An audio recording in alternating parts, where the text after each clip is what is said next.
Hello my lovely students, you're welcome to a new lesson.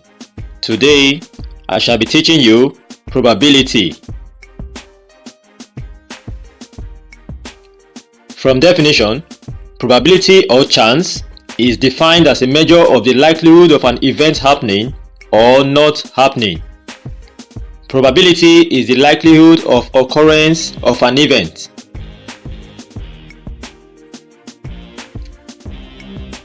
The formula for probability is number of required or successful outcomes divided by total number of possible outcomes.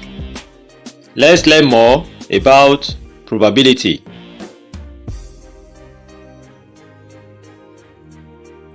We have four types of probabilities. Number 1, experimental probability. Number 2, theoretical probability. Number 3, combined probability, talking about mutually exclusive events and independent events. And number 4, conditional probability.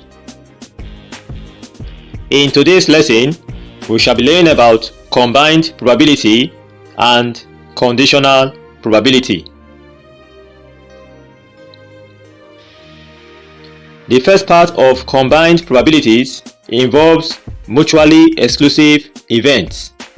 Two or more events are mutually exclusive if they cannot happen together. That is, if one event excludes the other, or if one outcome prevents another outcome from happening. The words used for mutually exclusive events are or either or.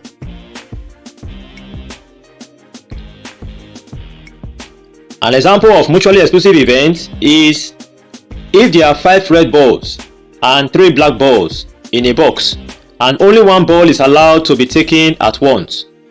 The ball picked can either be red or black. That is mutually exclusive. But picking a red ball and a black ball can never happen at the same time. The second part of combined probabilities is independent events. Two or more events are independent if they can happen together and they have no effect on each other. That is, if the outcome of one event does not affect the outcome of another event. An example of an independent event is if 2 coins are thrown together, it is possible to obtain 2 heads at the same time, because the 2 coins are separate items. The words used for independent events are and or both and. Conditional probability. Conditional probability is the probability of an event which is dependent on a previous event. Dependent events are events in which the probability of one outcome affects another outcome. Conditional probability problems involve problems on number 1, with replacement, that is independent events. Number 2, without replacement, that is dependent events. Please take note of these types of probabilities which we shall be learning today, talking about combined probability and conditional probability. Please note that all the possible outcomes of events involving conditional probability can be found by using number 1, outcome table, number 2, tree diagram. Please take note of these types of probabilities that we shall be learning about today, talking about combined probability and conditional probability. Moving on, let's learn about the laws of probabilities. We have 2 laws of probabilities. Law number 1, addition law, involving either or. Law number 2, multiplication or product law, involving both and. Let's learn more about these laws of probabilities. Number 1, addition law involving either or. This law is used for mutually exclusive events. For two events A and B that are mutually exclusive, the probability of A or B is the sum of their individual probabilities. The probability of A or B is equal to the addition of the individual probabilities, which is equal to probability of A plus probability of B. Similarly, for more than two mutually exclusive events A, B, C, and so on, the probability of A or B or C and so on is equal to the addition of the individual probabilities, which is equal to probability of A plus probability of B plus probability of C and so on.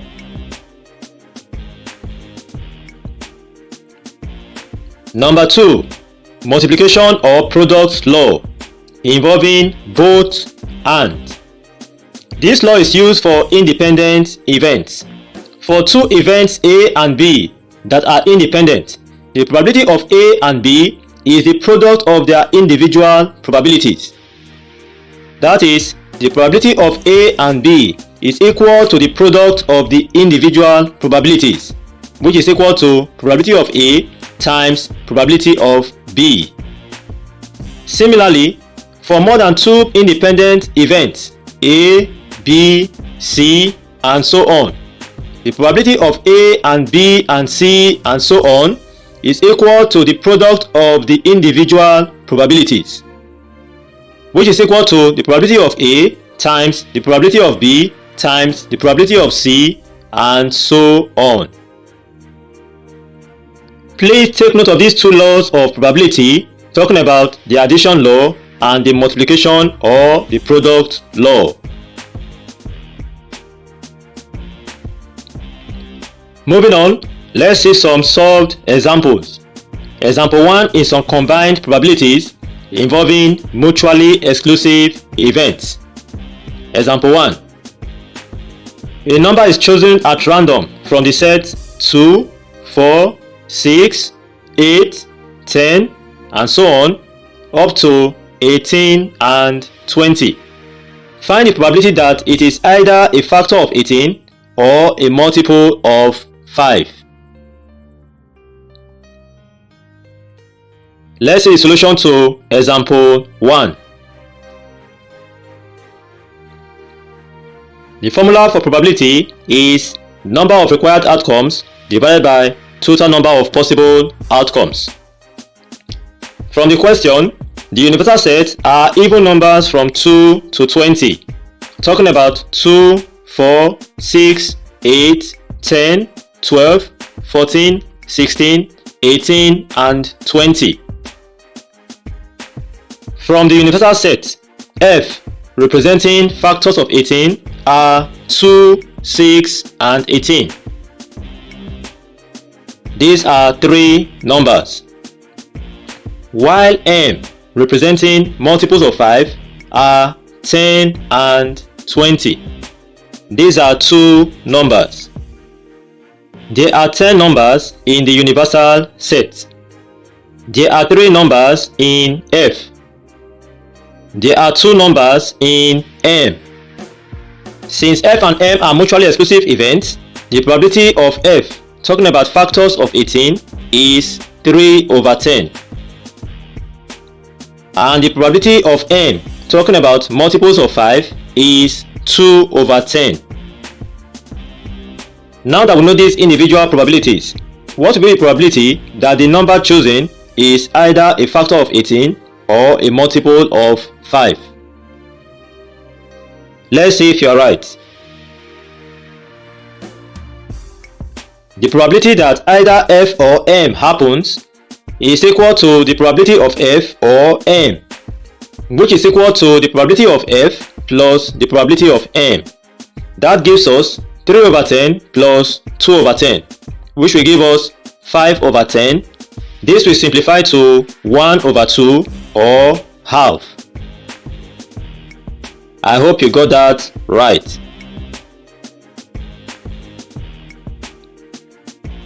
Our second example is on combined probabilities involving independent events. Example 2. A die is thrown and a coin is tossed at the same time.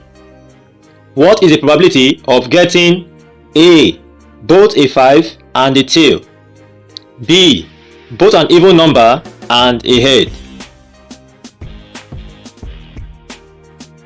Let's see the solution to example 2a.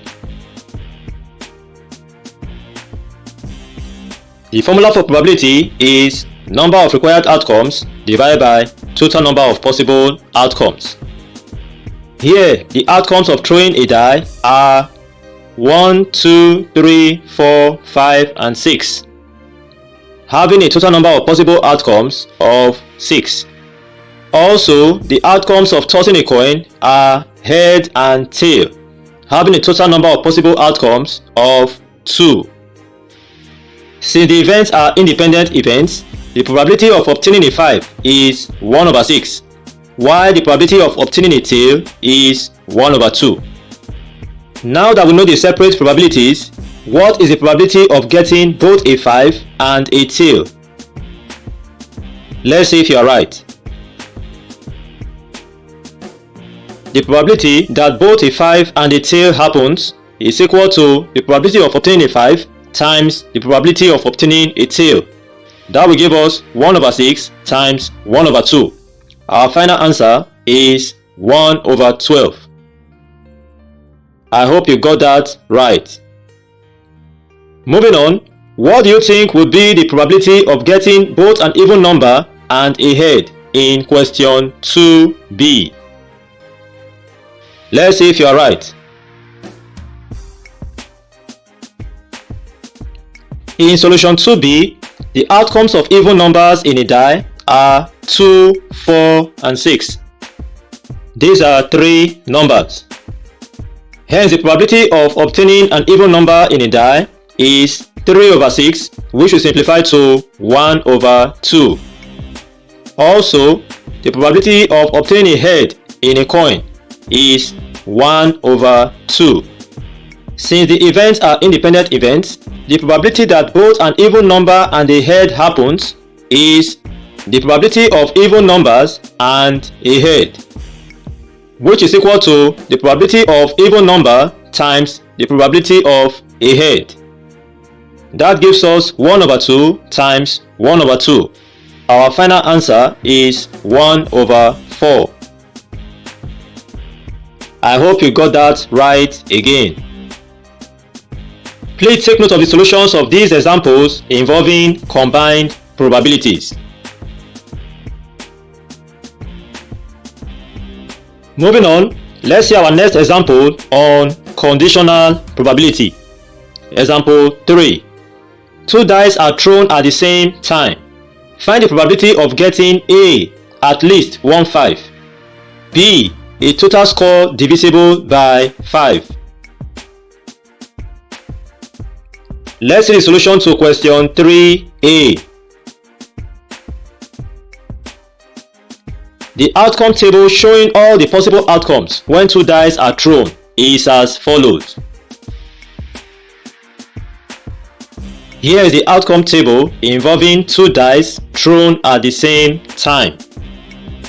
We have the number of the first die on top, talking about the numbers 1, 2, 3, 4, 5, and 6, while we have the numbers of the second die at the left hand side, talking about 1, 2, 3, 4, 5, and 6. Merging the numbers from these 2 dice, we have the following outcomes: 1, 1, 2, 1, 3, 1, 4, 1, 5, 1, 6, 1, 1, 2, 2, 2, 3, 2, 4, 2, and so on. Please take note of this outcome table for 2 dice thrown at the same time. Moving on, let's see how we can use the outcome table to get the answer to question 3a, talking about finding the probability of getting at least 1 5. From the outcome table, the number of required outcomes of getting at least 1 5 is equal to 11, These 11 outcomes are the outcomes 15, 25, 35, 45, 51, 52, 53, 54, 55, 56, and 65. Also, the total number of possible outcomes in the outcome table is 6 raised to the power 2, which is 6 times 6, which is equal to 36 outcomes in total. Hence, the probability of getting at least 15 is equal to 11 over 36. Moving on, let's see the solution to question 3b, talking about finding the probability of getting a total score divisible by 5. For the solution to question 3b, the outcome table showing the total score of all possible outcomes when 2 dice are thrown is as follows. Adding the number from the first die to the number on the second die, we have the total score displayed here. For the scores 1 and 1, we have the total score of 2. For the scores 2 and 1, we have a total score of 3. For the scores 3 and 1, we have a total score of 4. For the score 4 and 1, we have a total score of 5, and so on.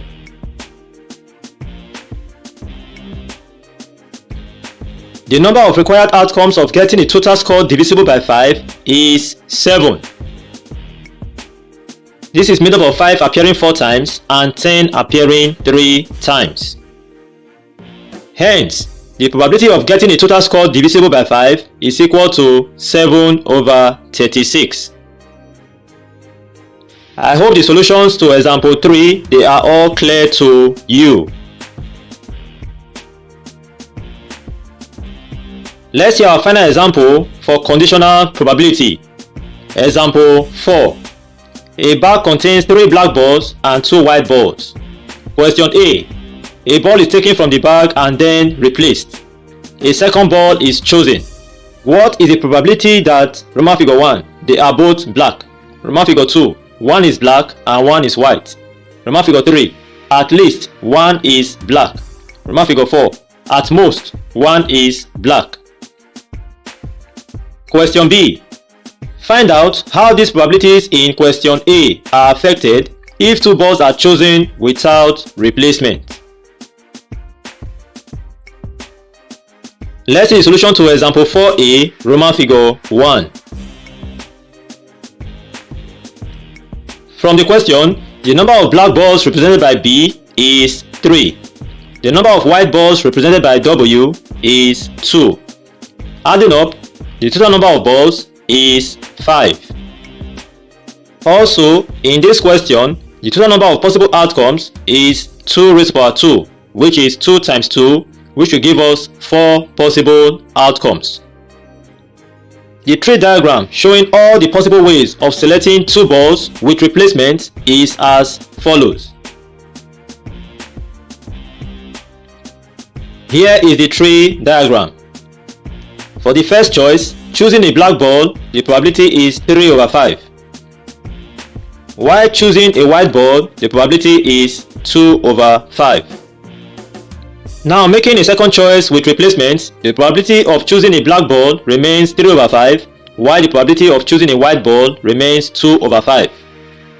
Here we have the 4 possible outcomes of a black and a black ball, a black and a white ball, a white and a black ball, and a white and a white ball chosen in that order. Please note that the sum of the probabilities for any set of branches in the tree diagram must add up to 1. In other words, for the 3 branches displayed here, the sum of the probabilities, which is 3 over 5 plus 2 over 5, must add up to 1.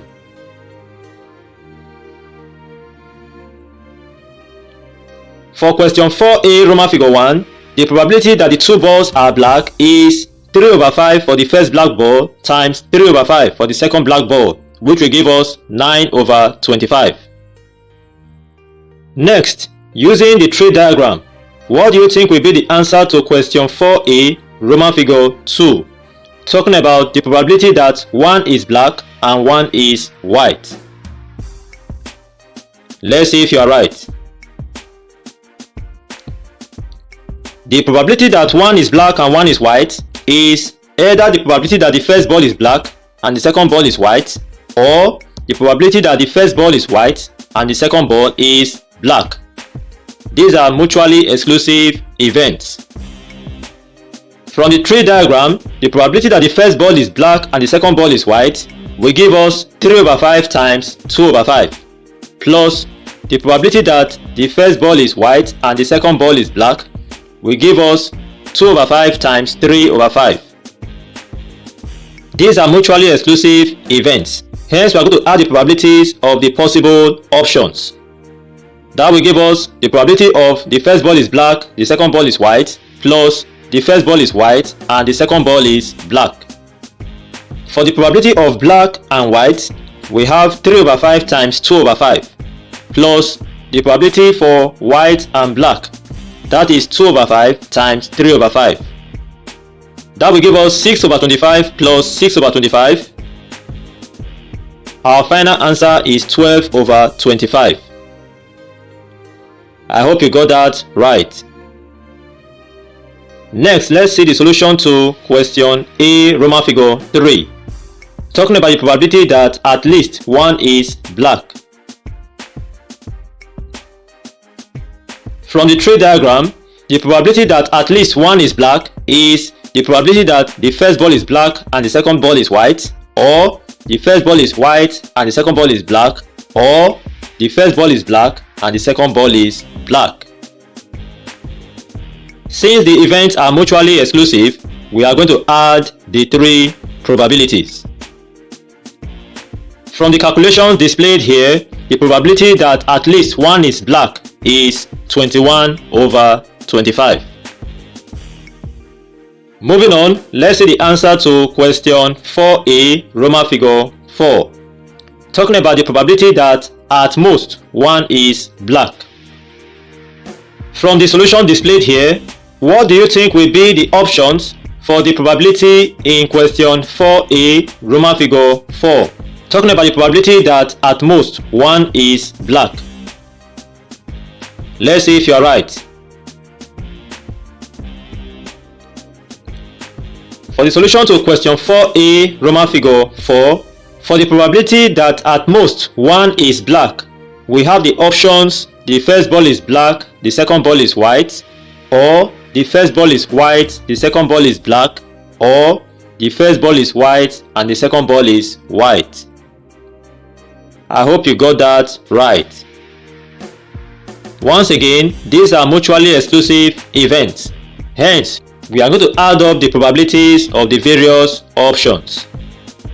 From the calculations displayed here, the probability that at most one is black is 16/25. Please take note that the solution to question 4A involves probabilities with replacement. Now let's see the solution to question 4B by finding out how these probabilities in question 4A are affected if two balls are chosen without replacement. Solution to question 4B, Roman figure 1. The tree diagram showing all the possible ways of selecting the two balls without replacement is as follows. Here is the tree diagram involving selecting the two balls without replacement. For the first choice, picking a black ball, the probability is 3/5, while picking a white ball, the probability is 2/5.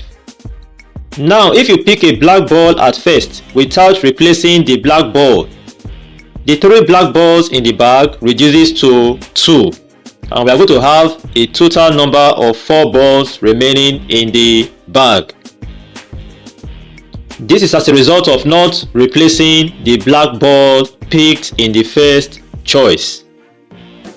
That will make the probability of picking a black ball in the second choice to be 2/4, while the probability of picking a white ball in the second choice will remain 2/4, because a white ball has not been picked earlier. In the same way, if a white ball is picked in the first choice without replacement, the 2 white balls in the bag will reduce to 1, and the total number of balls in the bag will reduce to 4. If this is the case, then the probability of choosing a black ball in the second choice becomes 3/4 because a black ball had not been chosen earlier, while the probability of choosing another white ball in the second choice becomes 1/4. Please take note of the probabilities in this new tree diagram involving selecting 2 balls without replacement. From this new tree diagram, let's see how the probabilities in question Roman figure 1 to 4 will be affected. For the solution to question 4b Roman figure 1, the probability that the 2 balls are black is the probability of the first ball being black as 3/5 times the probability of the second ball being black as 2/4. This will give us 3/10 as our answer. In the same way, what will be the probability that one is black and one is white in question 4b Roman figure 2?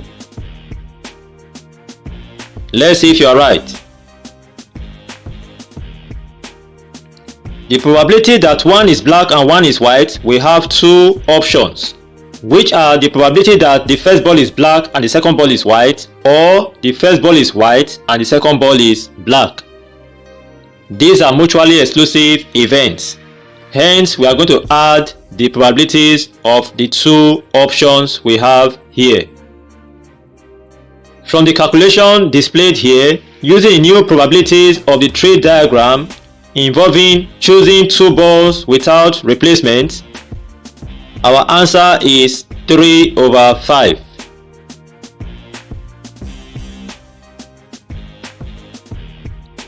For the solution to question 4b Roman figure 3, the probability that at least one is black, we have 3 options.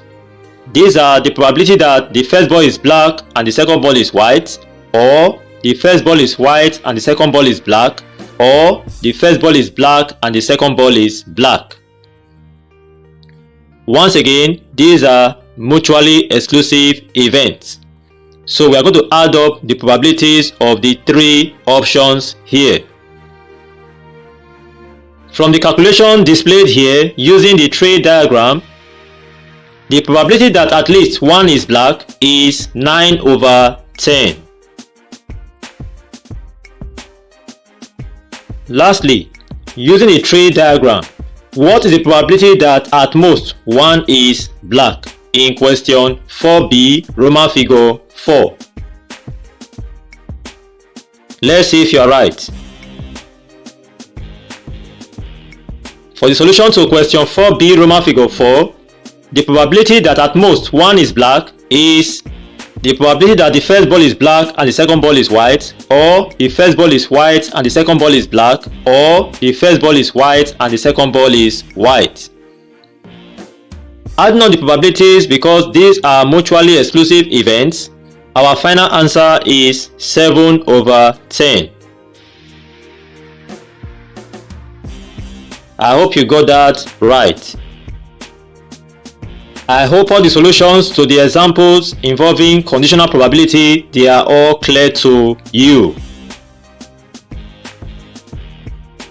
Thank you very much for going through the lesson today. I want to advise that for you to get more information about the topic probability, please continue to read your textbook. Don't forget to attempt your quiz and your assignment. I hope to see you again in our next class. Until then, it is goodbye for now. Thank you very much.